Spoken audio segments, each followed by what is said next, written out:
Самолет таңғы 5-те ұшады. Аэропортқа самолет ұшардан 1 сағат бұрын жету керек. Ереже солай. Бұл үшін түнгі 3-те ұйқыдан тұрып, жолға шықпаса болмайды. Түнгі 3-те аэропортқа экспресстен басқа көлік жүрмейді. Экспресстен қалып қоймау керек. Ақиқат түнде төсекке жатар алдында осыны қайта-қайта ойлап еді. Сондықтан шығар, оның ұйқысы мазасыз болды. Түрлі түстер көрді. Ол Күншуақ қаласы мен Боранды станциясының арасында жүретін жолаушылар пойызының ревизорынан жаз күнінде жаман қорқушы еді. Каникулға шығып, жүрегі алып ұшып, көптен сағынған үйіне асығып бара жатқанда, билетсіз ақиқатты тікірейген жез мұртты, дөп-дөңгелек сары көзді, қалың қабақ ревизор бұра бастырмай, тамбурда тұрған жерінен ұстап алып, қатты қысушы еді. Міне, мына түнде сол жез мұртты, дөңгелек сары көзді ревизор түсіне кірді. Бір мезгіл ревизор үп-үлкен мысыққа айналып, ақиқатты бір аяғымен басып ұстап тұрып, папкасынан айып қағазын суырып жатты. Ақиқат осы түстен оянып кетіп, жол жүретіні есіне сап ете қалып сағатқа қарады. Алакөлеңке үйдің ішінде кішкентай қоңыраулы сағаттың фосфорлы жасыл тілі жарқырап түнгі бірді көрсетті. Кішкентай сағаттың жарқыраған жасыл тілі томпаңдап жүгіріп бара жатты. «Ақантай, неге ұйықтамай жатырсың? Әлі ерте ғой», деді Ақлимаш ұйқылы ояу, еріне қарай аунап түсіп. Терезеден түскен ай сәулесінен ақ маңдайы көрінді. «Сені мен ешқайда да жібермеймін», деді жас келіншек буынсыз ақ білегімен жігіттің мойнынан қапсыра қатты құшақтап алып. Жұбайының жүрегінің астынан бірдеңе бүлк-бүлк етіп бұлқынып қалғанын ақиқат анық сезді. «Есіттің бе, Ақантай, есіттің бе?» деді келіншегі сыбырлап. Бейне бір әлгі бұлқынған нәрсе қатты сөйлесе, әлде қайда қашып кететіндей-ақ. «Әне, о да саған кетпе деп жатыр. Сені о да мен құсап құшақтап алмақшы боп кішкентай қолын созып жатыр». Ақиқат жауап орнына Ақлимаштың албыртқан ернінен ұзақ сүйіп, көзін тарс жұмып үндемей жатты. Бұлар осыдан 1 жыл бұрын үйленіп еді. Редакцияның ақбас, бірақ жаны жас суретшісі бұлардың тойға шақыру билетін өзі жасап, астына Ақлимаш Ақиқат деп жазып еді. Содан бері 1 жыл өтті. Бұл жылдың бір күнінен бір күні жақсы еді. Ал енді осылардың бәрінің ерекше бір күннің жақындап қалғанын сезді қазір Ақиқат. Ол мұны бұрын да сезген, сондықтан таяу уақыт ішінде үйден ұзап кетпеуге бекіген. Бірақ кейде тілші уақытты емес, уақыт тілшіні билеп кететін кездер болады. Осыдан 1 апта бұрын Қарағандының жарық жұлдыз шахтасында жасалған дүниежүзілік рекорд 2-3 күн өтпей ескіреді. Жарық жұлдыздардың жанартас шахтасының кеншілері басып озады. Күні кеше Теміртаудың Мартинінен Еламан Байғазиев Болатты небары 6 сағатта балқытып алса, бүгін Рудныйдың Сарбай руднигінде экскаваторшы Сұңқар Мұзбалақов бір күнде 3 күннің нормасын орындайды. Ақиқат осының бәрінде болып, оларды газет оқушыларына таныстырар еді. Ал кеше Ақиқатты редактор шақырып алып, командировкаға дайындал, қазір барып билет ал, түнделетіп жүріп кет. Тың өлкесіндегі сарбаздар совхозында бір комбайнер ЖВН-10 жаткасымен бір күнде 145 гектар бидай орыпты. Елден бұрын жет, очерк алып кел, деді. Бүгінгі бейсенбі, жексенбі күнгі нөмірде шығатын болсын. Ақиқат, мен қуана барар едім, бірақ Ақлимаш дей беріп еді, ештен кетпейді. Ақлимаш ақылсыз емес, сенің жұмысыңа кесір болады деп ойламаймын. Менен сәлем айт оған, деді редактор. Ақиқат тағы ұйықтап кеткен екен. Ақша бұлттардың үстінде зымырап ағып жүрген ЖВН-10 жаткасын көрді. Селк етіп оянып орнынан тұрды. Ол тұрып бара жатқанда келіншегінің бүйірі бүлк-бүлк ете қалғанын тағы сезді. Кетпе, жібермеймін, деп бұлқындағандай еді болашақ адам. Ақлимаш та оянып кетті. Оның сүмбіл шашы сусылдап тоқ беліне төгілді. «Тезірек орал, Ақантай», деді ол күйеуінің қалтасына газетке орап піскен ет салып тұрып. Ұшып барамын, ұшып қайтамын, Ақлимаш, сен уайымдама. Ол сұр плащтың қалтасынан газетке ораулы етті білдірмей былай алып қойды да, оның орнына блокноттарды тықпалады. Сен еш нәрсені уайымдама, Ақлимаш. Мен ұшып барып, ұшып қайтамын. Ақлимаш есіктің алдына орамал жамылып шығып, баспалдақпен төмен түсіп бара жатқан Ақиқаттың соңынан қарап тұрды. Ақиқат төменнен жоғары қарап қол бұлғады. Мен тез ораламын, үйге кір, тоңып қаласың. Ол көршілерді оятып алмайын деп аяғын абайлап басты. Тып-тыныш түнде гранит баспалдақ сонда да тық-тық етіп дыбыс білдіріп тұрды. Әне, астыңғы этаждағы 7-ші пәтердің есігі ақырын ашылып, ар жағынан Полина әжей бурыл шашты басын сұғып қарады. Ақиқат жан, сен екенсің ғой. Тағы да командировка ма? Ақлимаш жалғыз қалды ма? Менің ұйқым келмейді, Ақиқат жан. Баспалдақпен біреу келе жатқанын естіп, бұл кім болды екен деп едім. Ох, қу кәрілік-ай десеңші. Ал сендерге не жоқ? Ұйықтап рақаттанып жатпайсыңдар ма? Жассыңдар. Жылы төсектен шығып, жолың болсын. Кәрі басым мылжыңдап барады екенмін ғой. Қайырлы түн, әжей. Подъездің серіппелі есігі Ақиқат шығар-шықпастан сарт жабылып, қайтадан тым-тырыс бола қалды. 76 пәтерлік үлкен үйдің ең жоғарыдағы бір терезесі ғана жарқырап тұрды. Шам сәулесі көлеңкелеп, шашы омырауына төгілген әйел қол бұлғады. Жоғарыға шалқая қарап Ақиқат та қол бұлғады. Ұшып барып ұшып келемін, деді ол ішінен. Түн ішінде дауыс шығарып айқайлауға болмайды ғой. Оның сыбырын естіп қойғандай Ақлимаш бас изеді. Қала ұйқыда болса да көршілер жап-жарық. Асфальттар жалтырап жатыр. Көшенің бойына тізілген светофорлар түнгі иллюминациядай ойнайды. Көше бойы біресе жап-жасыл моншақ тағынады, біресе ол сарғайып барып қып-қызыл боп құлпырады. Бұл уақытта бір машина көрінбесе де светофорлар қалғып кетпей қалтықсыз жұмыс істеп тұр. Ал тас арықтау, қуалау аққан салқын су светофорға бағынбайды. Біреу қытықтағандай сылқ-сылқ күліп, сылдырлап барады. Тротуар жағасындағы бұғы мүйіз үлкен еменнің түбінен біреулер қарағандай болды. Түн жамылған бұзықтар болып жүрмесін деп Ақиқат дегенде сескеніп қалды. Сол сәтте басына басқа бір ой жарыса келіп, өзінен өзі ұялды. Емен түбіндегі екеу сүйісіп тұр. Ойда жоқты түн ішінде тротуарда сақ-сақ басып, көше тыныштығын алып келе жатқан адамнан қайта солар қымсынғандай болды. Аэропорттың алдында үлкен плакат ілулі тұр. Шляпасын қолына ұстаған сұлу жігіт жұртты Қырымның оңтүстік жағалауларына шақырады. Оның өзінде самолетпен ұшуға кеңес береді. Әрі арзан, әрі жылдам, әрі ыңғайлы дейді.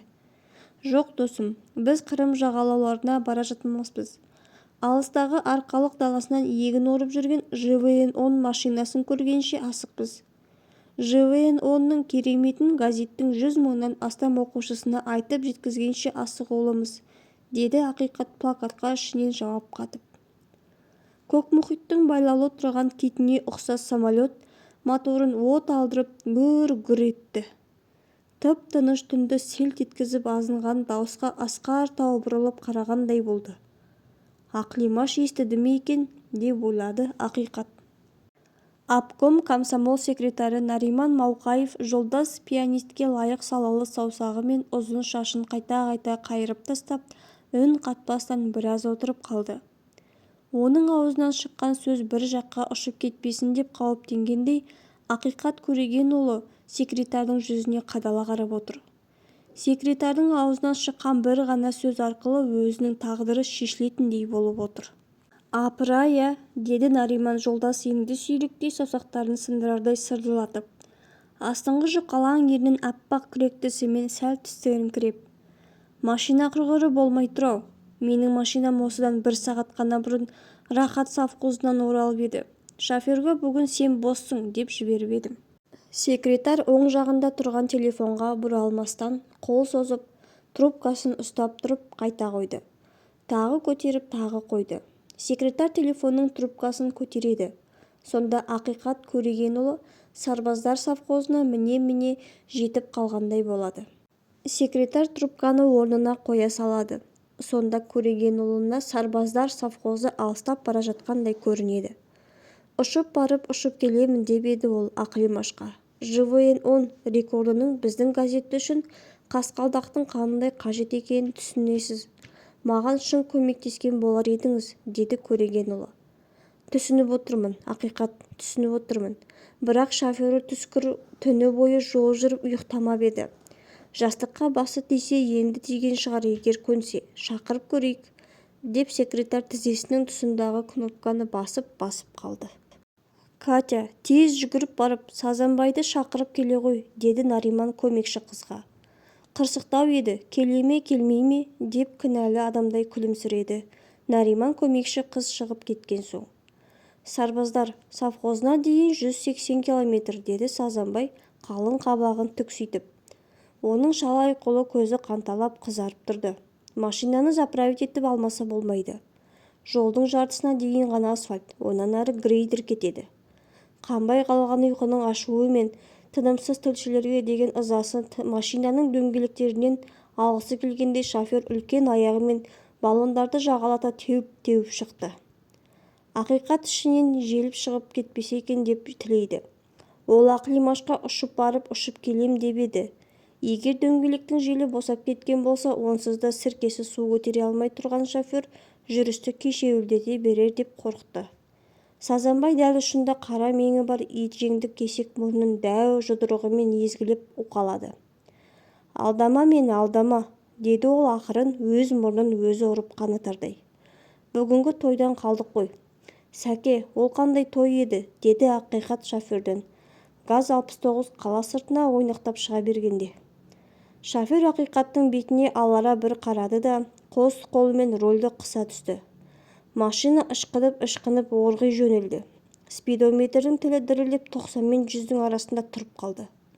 Ақиқат Астанадан ала келген аромат сигаретінің біреуін Сазанбайға ұсынды. Шофер асфальттан көз жазбай отырып, сигаретті оң қолымен алып аузына салды. Бүгін туған бөлемнің үйлену тойы еді, деді ол сигаретті қызған пробкадан тұтандырып. Кешке дейін жетсем жеттім, жетпесем тойдан қалдым. Кешке дейін қайтып оралайық, тойдан қалмайсыз, деді Ақиқат. Ұшып барып ұшып қайтайық. Әй, білмеймін. Тілшілердің тіршілігі бітпеуші еді. Оны-мұны деп жүріп аласыз ғой. Жоқ, Сәке, барамыз да қайтамыз. Айдалада таспадай асфальт жолдың үстінде асығып келе жатқан осы екі адамның әлгі сөздерін естіп қойғандай, солтүстік-батыс жақтан шудаланып бұлт шықты. Асығыс адамдармен қалжыңдасқысы келгендей, сендерді біраз әуре етейін дегендей аспанды торлап жайыла берді. Шофердің енді жадырайын деп келе жатқан қабағы мына бұлтпен бірге қайта түйілді. Асфальтта ештеңе етпес-ау, бірақ грейдерге шыққанда әкемізді танытпаса, деп Сазанбай аспанға сабырсыздана қарады. Спидометрдің тілі 100 деген цифрдің үстінде қалшиып тұрды. Машинаның әйнегіне алғашқы тамшылар тамған кезде алдыдан грейдер шоқтығы да көрінді.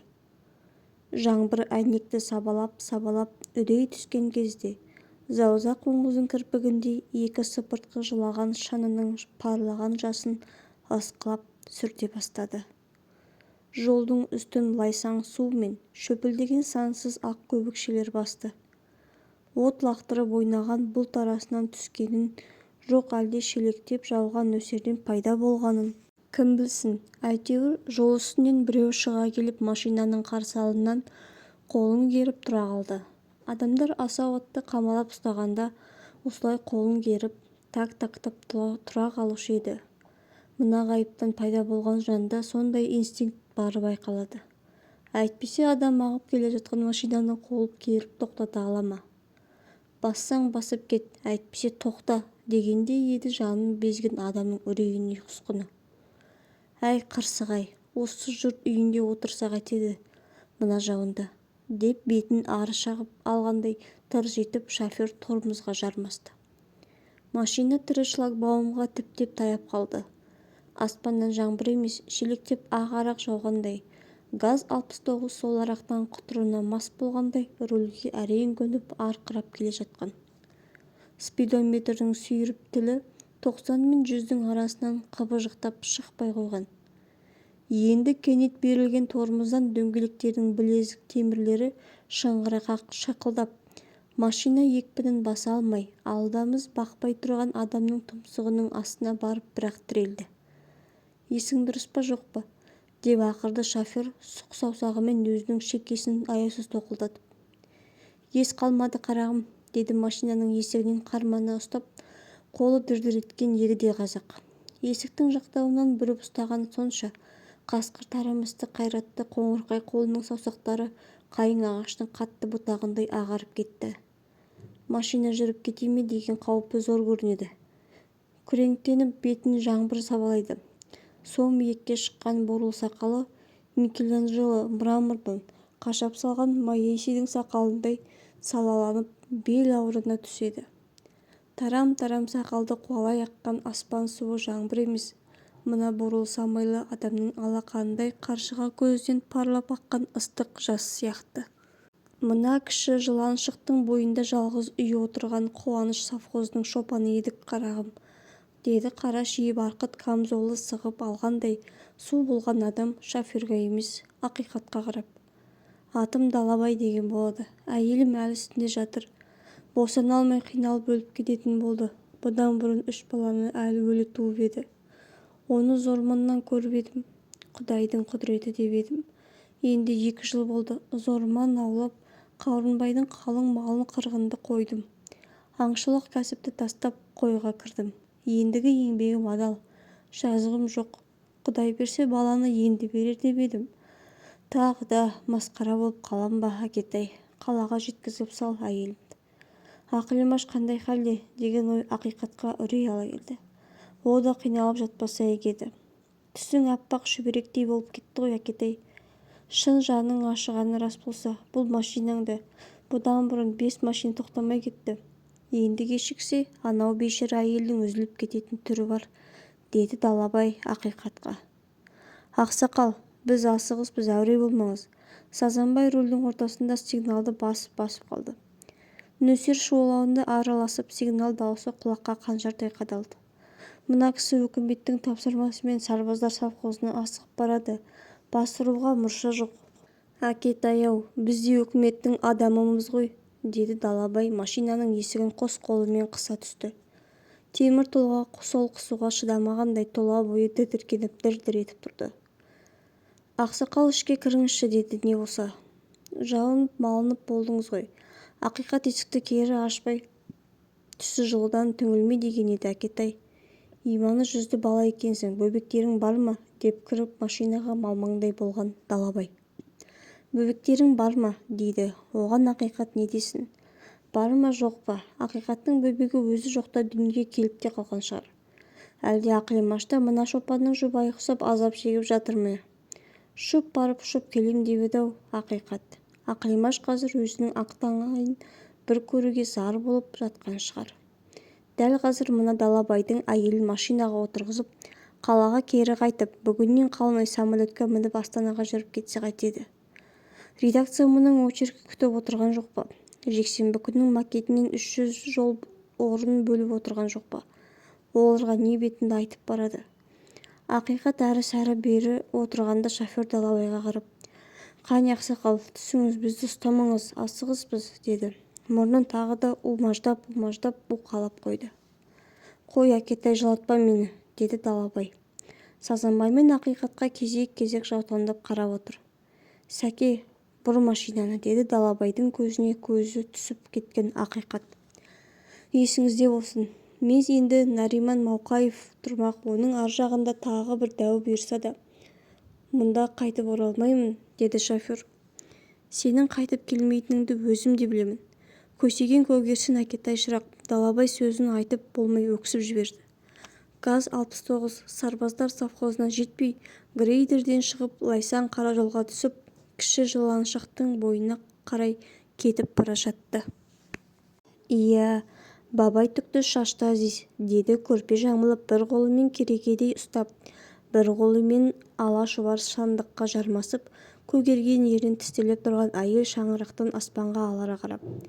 Оған жауап ретінде бабай түкті шашты әзіз аспаннан от қамшырап шарт-шарт еткізіп, «Қарыстыр жағыңды» дегендей болды. «Иә, аруақ», деді толғақ қысқан әйел даусы жарық-шықтанып. Оның сонда көрген азабынан аруақтарында жаны шошып, бұлттың арасымен тым-тырақай қашып, гүрілдей сарылдап алыстап бара жатқандай болды. «Ей жазған Күлшай, аруақтың басын ауыртып қайтесің, тұр!» Өлмегенге өлі балық жолығып, машина келіп қалды. Болжылды. Әне-міне дегенше роддомға апарып салады. Жарық дүниеден әлі татар дәм-тұзың бар екен Күлше. Далабай жұбайына қажып пальтосын кигізіп қолтығынан көтерді. Осы жұрт космос корабльдер заманында да дінге сенгенде қоймайды, деп күңк етіп Сазанбайды әйелдің бір қолтығынан демеді.